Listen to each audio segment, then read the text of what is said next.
this has been a blessing in disguise, this burnout, because it made me really start to be discerning with my greatest resource, which was me, my energy, my focus, what I choose to shower my light onto is really important.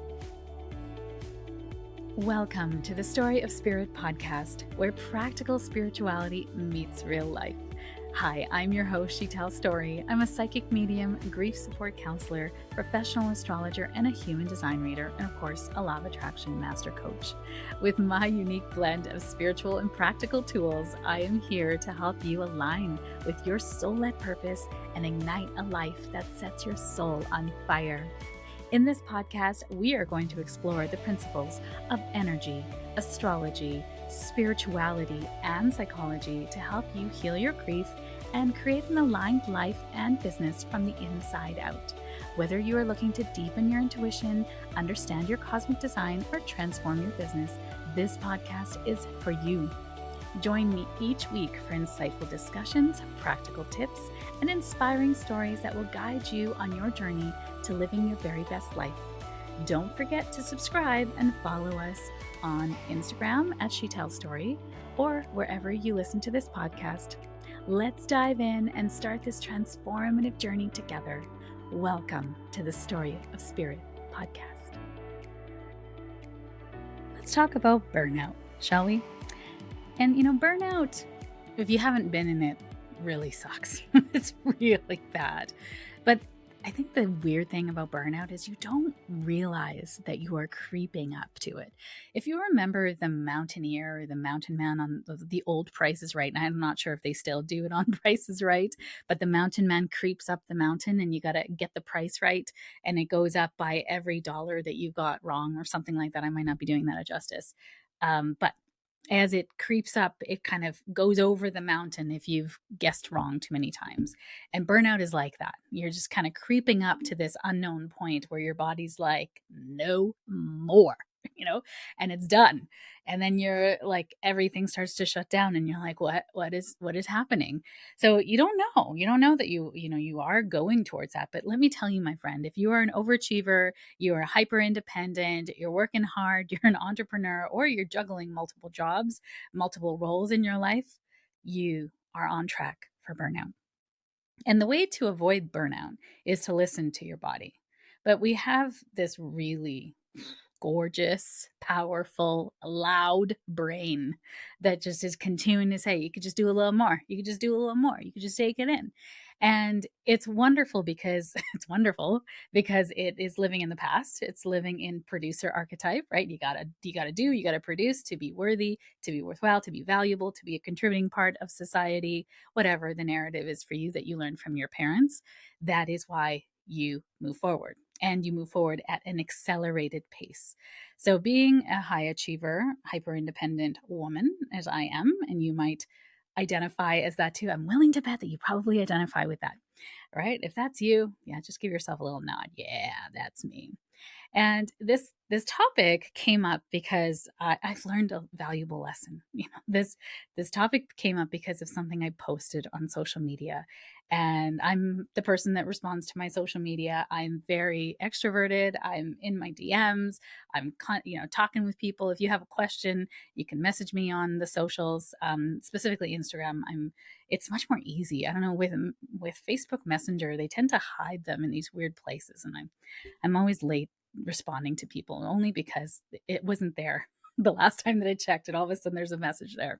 But this question came about because I posted an Instagram story from Maston Kipp, and his post was, "The nervous system you ignore today becomes the crisis you can't outrun tomorrow." I'm going to say that again because it was really, really good. It was so good that I reposted it and then put in my little spin on it. The nervous system you ignore today becomes the crisis you cannot outrun tomorrow. And your nervous system is always telling you the state of your body, how it relates to what the mind is telling it. Literally, that's it. Your body is responding to the thoughts that the mind is feeding it. So if it's feeding it wonderful thoughts, you're amazing, you're an achiever, things are going great, it's time to take a vacation, take a deep breath. Guess what? Your body's going to be like, Okay, we can relax. But if your body's like, no, we can't relax because the brain is like, do more, do more, do more, then, you're going to override your nervous system. Try to override your nervous system. And guess what wins every single time? Your body. Your body keeps the score. So I put on there, trust me, your body is always keeping score. If you don't listen, it will make you listen. I got laryngitis for 12 days last year because I didn't listen. Melty face emoji, melty face emoji, melty face emoji.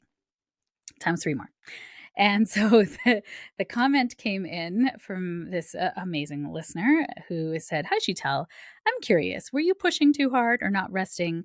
I have been on 7 days of not feeling 100%. Sunday night and Monday were the worst, but still not back to 100%. I found it hard to honor rest, especially as a mom with children and activities and being a wife. I mean, we play so many roles."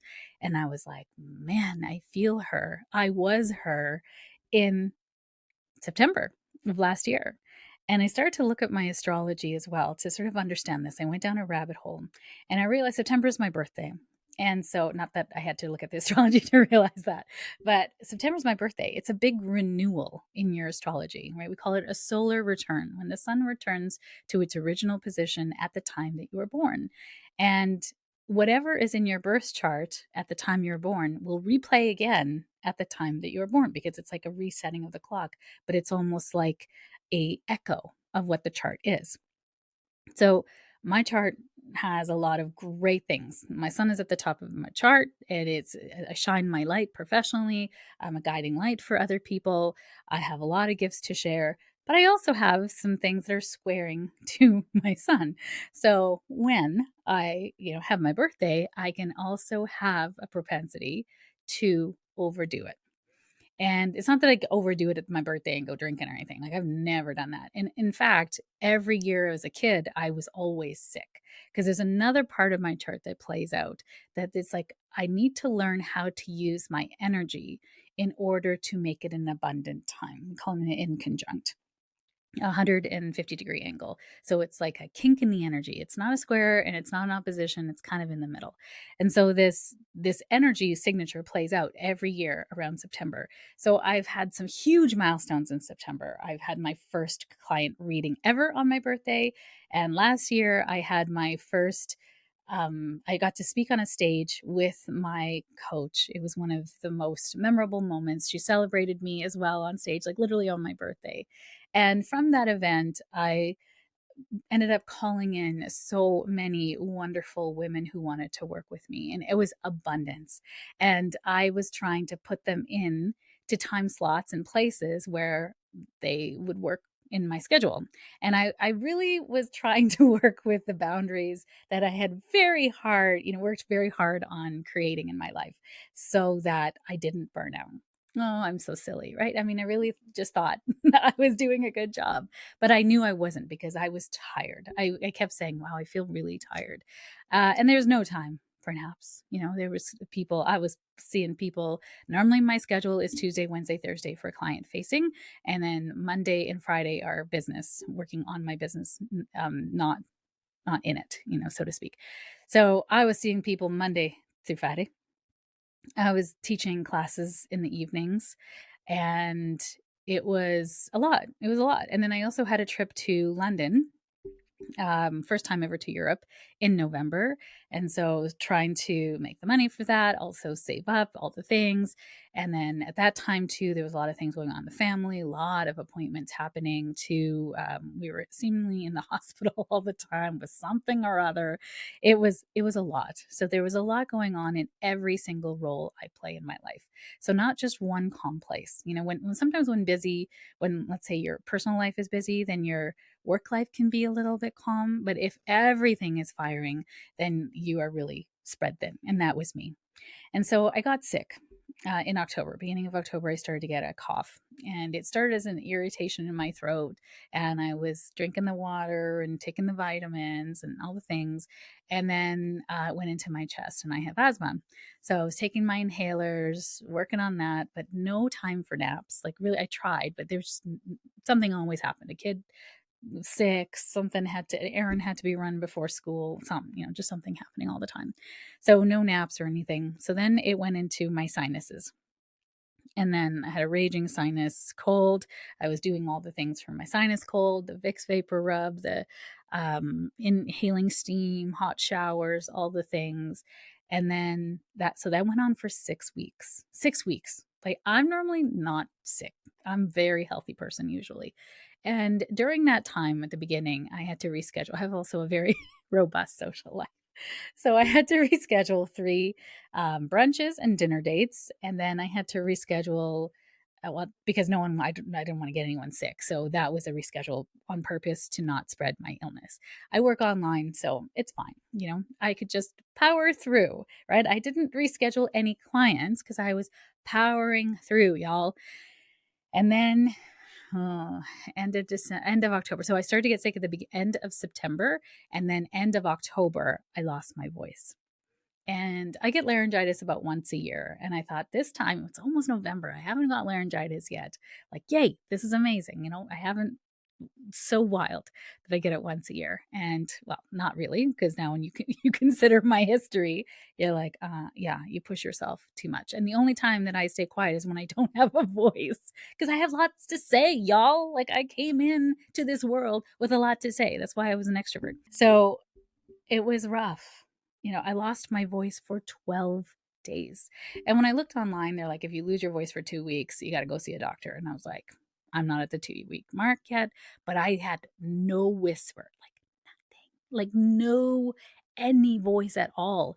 And I was supposed to record 4 podcasts before I went away on my trip to London. We had launched the podcast in September. I have never missed an astro forecast in the last 4 years, 4 years that I've been sending the newsletter out every Sunday. And, here it is. I had no voice. I'm like, what am I going to do? And my coach is like, is it really a big deal if you don't send out the astro forecast? I'm like, yes, it is a big deal. Consistency to a Virgo is love. You know what I mean? Like, I love you because I am consistent and I show up for you. You can count on me. And so who am I if I don't show up now that I don't send a newsletter? So I'm like, no, we're going to send the newsletter. There's no problem with my hands. I can type out the newsletter and all the transits. We're just not going to have the podcast or the astro forecast. And so I called my last, you can actually scroll back and see it, and I'll have my team put in the link for it. But it was called the Laryngitis Chronicles because I had my voice was already starting to go. I kind of panicked and I was like, I knew what was coming. I mean, I'm psychic. And of course my body's like, lady, you need to be quiet. So I recorded Laryngitis Chronicles just explaining what was happening and that there would be no new podcast for the next 2 weeks, and to get on the newsletter to see the forecast so that you could be prepared for the weather, the astro weather that's coming your way. So I kind of worked around it. I pushed through, and then I had to reschedule 12 clients over that time, and I'd already kind of had the time set aside to go to London. So I just took that week and I slept, literally just slept and slept and slept. And so I had no choice. I really had no choice. And so I learned a lot because I was very introspective. I was thinking, okay, this is me not listening. This is also me not following my cycles. This is me saying yes to so many things because abundance. And what is true abundance for me? Really? If you think about it, if you were not able to walk anymore, or not able to see anymore, or no voice anymore, like something of your favorite sense was taken away, what would you think? What would you do? What would you realize was really the most important thing in your life? And I realized the most important thing in my life was actually like rest. Rest. I don't ever rest. I feel guilty for rest. I've got hyper productivity syndrome. Like, I disguised my productivity and my worth in productivity. And I was like, why do I do that? What do I need to change about my business model, about my life, that allows me to live a very abundant life from the inside out. That what really feels like abundance. So it really felt like abundance to me. And what my non-negotiables came out of this were I nap 4 to 5 times a week. Now, that's a non negotiable. Whether it's an afternoon nap or a nap on the couch after dinner. Normally, I try not to do that because that's my time with my husband. So, but sometimes that nap gets in, and man, it's so disgustingly amazing. So good. Like I can't even tell you when you're so tired, you've eaten a delicious dinner, you're watching a show and your eyes are starting to close and my husband's like, "Lay down." And he tucks me in with a blanket and he gives me a kiss on my forehead and I am out for a glorious half an hour to an hour. And then I kind of wake up at 9:30 kind of thing and then watch a little bit more of a show and go up, take a shower and go to bed. We call it the napetizer. It is so wonderful. Like it just feels so cozy to do it in that way. I prefer to have a nap kind of in my bed in the afternoon if I can, but naps are life, man. They really, really are. Moving your body. I move my body during travel. So going for walks or going up and down the stairs, I've been intentionally moving my body. But I will fully admit on here that it's not my favorite thing to do. I have one weekend a month now where I have no activities, no brunch, no lunch, dinner, no dates outside of my family. So if we have a brunch date for family, and then we'll go have a nap in the afternoon. I don't have anything going on Sunday. I personally just have that time off. And my kids, sometimes they'll have work or things with their friends. That's fine. We just drop them off, kind of thing. But we don't, we have one weekend where I personally will do nothing. Uplifting music when I drive the kids. Before I would be cramming in podcasts, cramming in classes that I have missed, master classes, all the things, trying to learn as much as I can, which really added to the mental clutter that was going on, that my mind was continuing to tell my body it's not enough, it's not enough. And to just let my mind rest. I put on, what I love is 90s hip hop. Like, let me just be honest, there is so much fun. There is nothing intellectual that really requires a lot of prefrontal cortex processing during that, and you're just dancing, you're reliving nostalgia, and it is activating my nervous system in very beautiful way of remembrance of what a light time that was, what a just a fun time. I thought I was stressed then, like you only really understand stress as you get older. Meditation daily. It's something that I have been doing, even if it's just 5 minutes or just a deep breath and just a coming back into my heart and allowing myself to live from that place. I will bring a book to an activity or an appointment, or sometimes I just actively scroll because it's fun. And knowing that I'm doing that, that it's my feed is filled with comedians that I love, baby videos that I just love, and the dog whisperer. Love the dog whisperer, like seriously. And of course, old Golden Girls memes and clips too. There is actually a Facebook um, page or personality that actually has all of the Golden Girls episodes on there without the commercials. It is divine. So it's one of my happy places to be in is with Golden Girls. And, sometimes life gets busy and crazy things happen as my loved one, had emergency surgery in March. And you just kind of step up and I had capacity at that time, which is so wild because I wasn't burnt out. I was practicing this year of no. And the burnout actually inspired my year of no, of saying no to a lot of things. I've been getting a lot of invitations or seeing a lot of events that I went to last year that I'm feeling like they're a no this year. They were a yes last year and they're a no this year. And I really had to sit with that. My friends are going to be there or they're put on by people that I really love and I would love to support. And, if I'm asked to be a speaker, that's kind of a different thing. But just to attend, I've been really drilling down into what brings me value. What amplifies my time, my knowledge, my energy, my joy? What really amplifies that? And when I sit with it, even the money that I'm spending, my year of no is really about, is this book going to bring me joy? Is this book something that I can share with my clients, my people, my MIA members? Does this add value to my family, to my life in some way? And if the answer is no, then it's a scroll past, it's a delete. And it's been wonderful. Like, I can't even tell you how wonderful this year of no has been, to just be in my own energy. And then when that emergency came up, I had capacity beyond capacity. I was able to be spread thin because I had to be. I was looking after kids. I mean, I have a village of people, y'all, but my kids want me, you know. And I think you can remember too, when you're in times of crisis, you just kind of want your mommy, you know. So I realize that, and it's very, I'm so honored and I'm so grateful to have that place, that it's okay for me to spread myself thin during those times. But that it's few and far between, right? My family takes priority, and then I'm next on that list.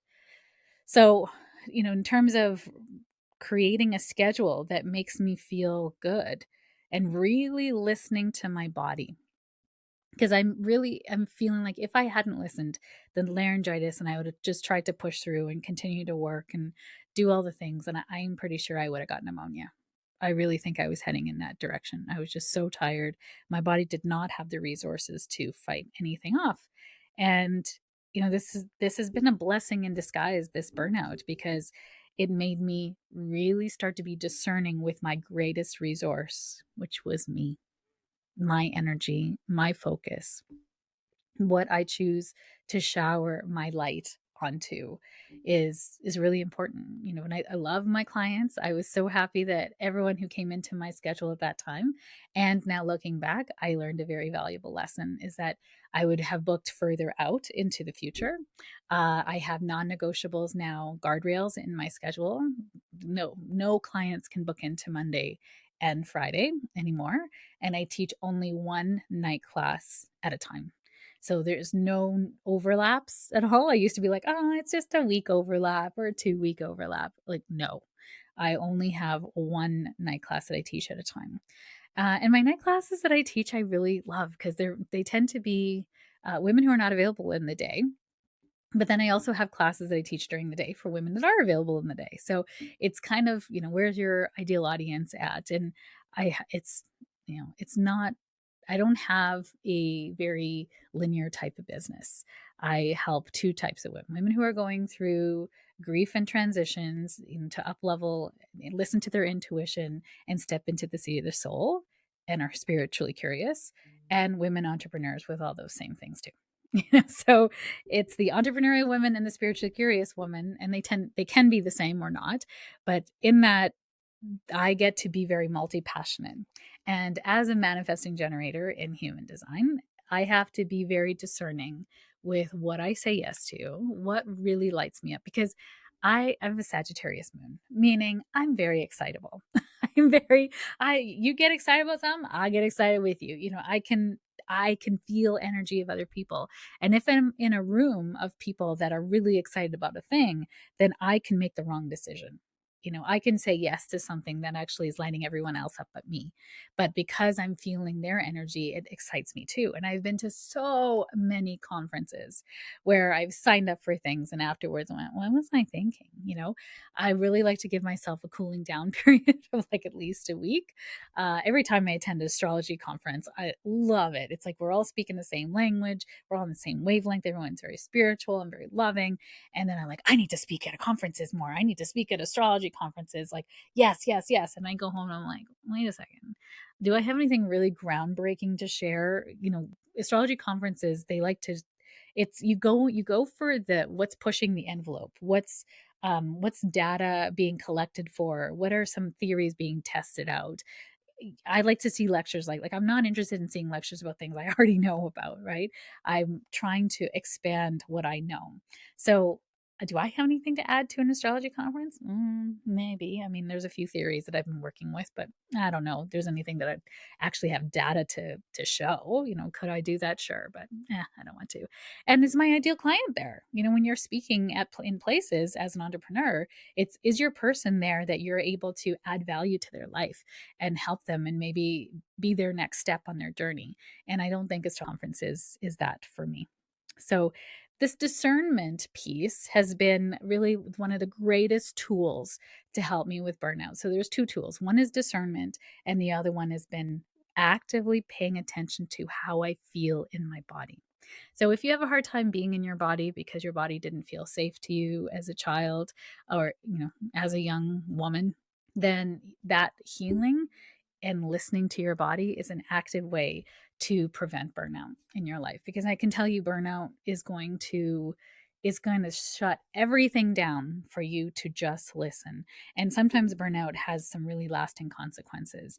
So, in terms of loss of job or relationships ending, and the consequence of that, if somebody leaves you because you're in burnout, then they were probably going to leave your life anyway, because it's like one of the hardest times in life, because you're trying to change who you are and how you operate. Because really the truth behind burnout, that productivity beast, that patriarchal productivity trauma, is born out of an identity. Is this is who I am because I get love, because I get accolades, I achieve to receive. So when you don't have that, now you are really sitting with your identity. And who are you now when you're not this, when you're not productive? Like the other day, I took a day and I just didn't do anything. Like I think I watched some Hallmark movies, I had a nap, watched a show with my husband. I went to bed early. Like I really just didn't do anything. And I was like, wow, I really had a very lazy day today, isn't it? And I was like, oh, that's interesting that I would label a day as lazy because I wasn't productive in that day. So a non productive day is lazy. Those two things do not have to equal itself. Could it have just been a day of space for me to just be? So, my question to you is, what's your relationship with lazy?